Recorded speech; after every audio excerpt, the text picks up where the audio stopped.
ಇಲ್ಲೆಲ್ಲ ದೊಡ್ಡ ದೊಡ್ಡ ಬ್ಯಾಂಕ್ಗಳಿದ್ದು, ಆ ಬ್ಯಾಂಕದ ರಾಷ್ಟ್ರೀಕರಣ ಆದಮೇಲೆ ಕೆಲವು ಬ್ಯಾಂಕ್ಗಳನ್ನು ಪ್ರೈವೇಟ್ ಆಗಿದ್ದು, ಆ ಬ್ಯಾಂಕ್ ಅವರ ಹೆಸರುಗಳು, ಆ ಹೆಸರುಗಳನ್ನು ಅಳಿಸ್ಬೇಕು ಅಂತ ಮೋದಿ ಅವರೆಲ್ಲ ವಿಜಯ್ ಬ್ಯಾಂಕ್, ನಮ್ಮ ಬೇರೆ ಕೆನರಾ ಬ್ಯಾಂಕ್, ಈ ಎಲ್ಲ ಬ್ಯಾಂಕ್ಗಳಿಗೆ ಒಯ್ದು ಅಹಮದಾಬಾದ್ ಕಡೆ ಸೇರಿಸ್ಬಿಟ್ಟ, ಅಲ್ಲಿನ ಬ್ಯಾಂಕಿಗೆ ಜೋಡಿಸ್ಬಿಟ್ಟ.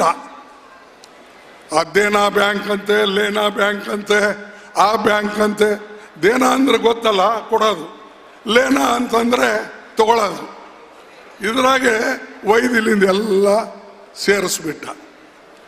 ಅಂದ್ರೆ ಯಾವ ಭಾಗ, ಕರ್ನಾಟಕದ ಭಾಗ ಆರ್ಥಿಕ ಬೆಳವಣಿಗೆಯಲ್ಲಿ ಮುಂದಿದೆ, ಅದಕ್ಕೆ ಹಿಂದೆ ತರ್ತಕ್ಕಂಥ ಕೆಲಸ ಮೋದಿ ಅವರು ಮಾಡಿದ್ದು. ಆದ್ರೆ ನನಗೆ ಬಹಳ ನೋವು ಉಂಟಾಗಿದೆ. ಇಂಥ ಜಾಗದಲ್ಲಿ ಬಿಜೆಪಿ ಬೆಳೀತಾ ಇದೆ. ಬಿಜೆಪಿ ಮಾತು ಕೇಳಿ ಇಲ್ಲೆಲ್ಲರೂ ಒಬ್ರಿಗೊಬ್ರು ಹೋರಾಟ ಮಾಡ್ತಾರೆ, ಹೊಡೆದಾಡ್ತಾರೆ, ಬಡದಾಡ್ತಾರೆ. ಬಂಧುಗಳೇ, ಎಲ್ಲರೂ ಕೂಡ ನಾವು ಈ ದೇಶಕ್ಕೆ ಸ್ವಾತಂತ್ರ್ಯ ತಂದಂಥ ಕಾಂಗ್ರೆಸ್ ಪಾರ್ಟಿ ಎಲ್ಲರನ್ನ ಒಗ್ಗೂಡಿಸ್ತಕ್ಕಂಥ ಕೆಲಸ ಮಾಡಿತು. ಮತ್ತು ಒಳ್ಳೆ ಒಳ್ಳೆ ಕೆಲಸ ಮಾಡಿದಂಥವರು ಕಾಂಗ್ರೆಸ್ ಮುಖಂಡರೇ.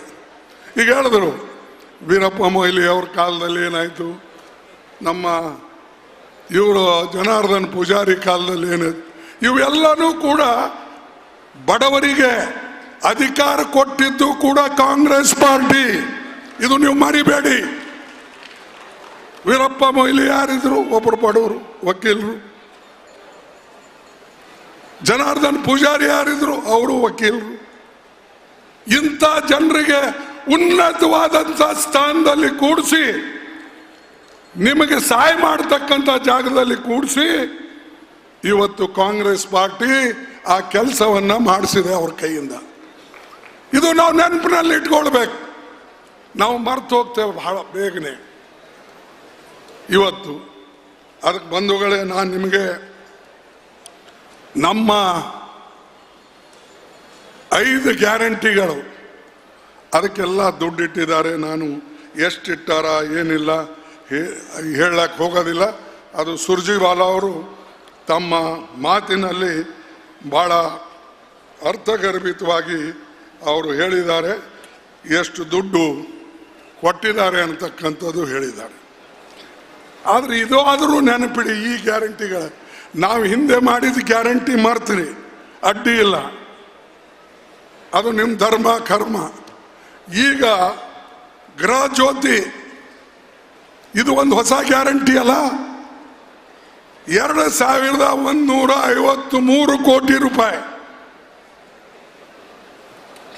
ಆಮೇಲೆ ಗೃಹಲಕ್ಷ್ಮಿ ಇದಕ್ಕೆ ಸುಮಾರು 4600 ಕೋಟಿ ರೂಪಾಯಿ.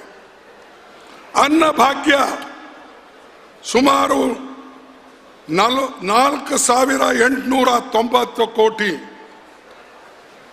ಆಮೇಲೆ ಶಕ್ತಿ ಇದಕ್ಕೆ ಸುಮಾರು 84.31 ಕೋಟಿ. ಮಹಿಳೆಯರಿಗೆ ಉಚಿತವಾಗಿ ಕರ್ನಾಟಕ ರಾಜ್ಯ ರಸ್ತೆ ಸಾರಿಗೆ ಹಾಗೂ ಬೇರೆ ವಾಹನಗಳಲ್ಲಿ ಪ್ರವಾಸ. ಈ ಗ್ಯಾರಂಟಿ ನೋಡಿದ ಮೇಲೆ ಮೋದಿ ಅವರು ಎಚ್ಚರಾಗಿದ್ದಾರೆ.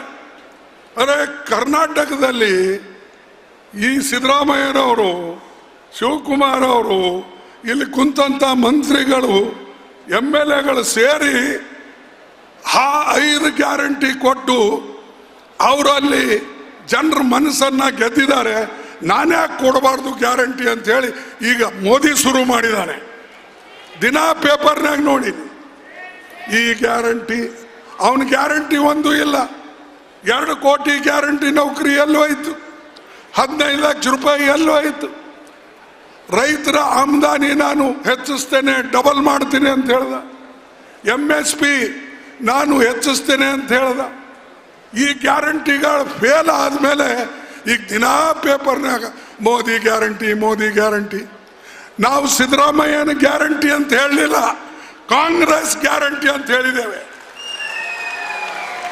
ಮೋದಿ ಏನ್ ಹೇಳ್ತಾನೆ, ಬಿಜೆಪಿ ಗ್ಯಾರಂಟಿ ಅಂತ ಹೇಳಲ್ಲ, ಮೋದಿ ಗ್ಯಾರಂಟಿ. ನೀ ಎಲ್ಲಿಂದ ಬಂದ್ಯಪ್ಪ ಮೋದಿ? ದೇಶ ಇದ್ದಿರ್ತಾನೆ ಮೋದಿ. ಹೀಗೆ ಜನರಿಗೆ ದಿಕ್ಪಾಲ್ ಮಾಡಿಸೋದು, ಭ್ರಮೆ ಹುಟ್ಟಿಸೋದು, ಈ ಕೆಲಸ ಇವತ್ತು ನಮ್ಮ ಮೋದಿಯವರು ಮಾಡ್ತಾ ಇದ್ದಾರೆ. ಅದಕ್ಕಾಗಿ ನೀವು ಹುಷಾರಾಗಿರ್ಬೇಕು.